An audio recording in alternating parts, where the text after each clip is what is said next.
ഇല്ല, എനിക്ക് തോന്നുന്നു സിനിമയിൽ വലിപ്പിക്കാൻ പറ്റുന്ന സമയം കുറവാണ് ആക്ച്വലി. ഈ കട്ടിങ്ങിലും എഡിറ്റിങ്ങിലും നമ്മൾ ഇരിക്കുന്നില്ലല്ലോ. നമുക്ക് കിട്ടുന്ന ഒരു സമയത്തെ നമ്മൾ അഭിനയിക്കുന്നുള്ളൂ. അപ്പൊ അതും ചിലപ്പോൾ നമ്മുടെ ഏറ്റവും നല്ല ടേക്ക് ഒന്നും ആയിരിക്കണം എന്ന് നിർബന്ധമൊന്നുമില്ല. എന്നുവെച്ചാൽ കുറെ പേരുണ്ടാവും ഒരു സീനിൽ. അപ്പൊ അതിലെല്ലാവരും മെജോറിറ്റി ആൾക്കാർ നന്നായ ഒരു സീനായിരിക്കും അവരെടുത്ത് വെക്കുന്നത്. അതിൽ ചിലപ്പോൾ നമ്മൾ അത്ര ഓക്കെ ആയിരിക്കണം എന്നില്ല. അത് ചിലപ്പോൾ നമ്മുടെ തലയിലുള്ള ചിന്തയും ആയിരിക്കാം. എന്താ വെച്ചാൽ നമ്മളെ മാത്രമേ ശ്രദ്ധിക്കുള്ളൂ.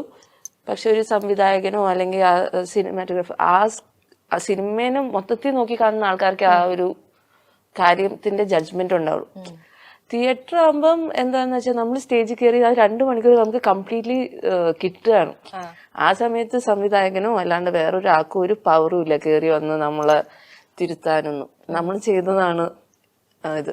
അവിടെ അതൊരു ആക്ടേഴ്സ് മീഡിയ ആണ് തിയേറ്റർ. പക്ഷെ സിനിമ ഒരു ആക്ടേഴ്സ് മീഡിയ അല്ല എന്നാണ് എൻ്റെ ഒരു മനസ്സിലാക്കൽ.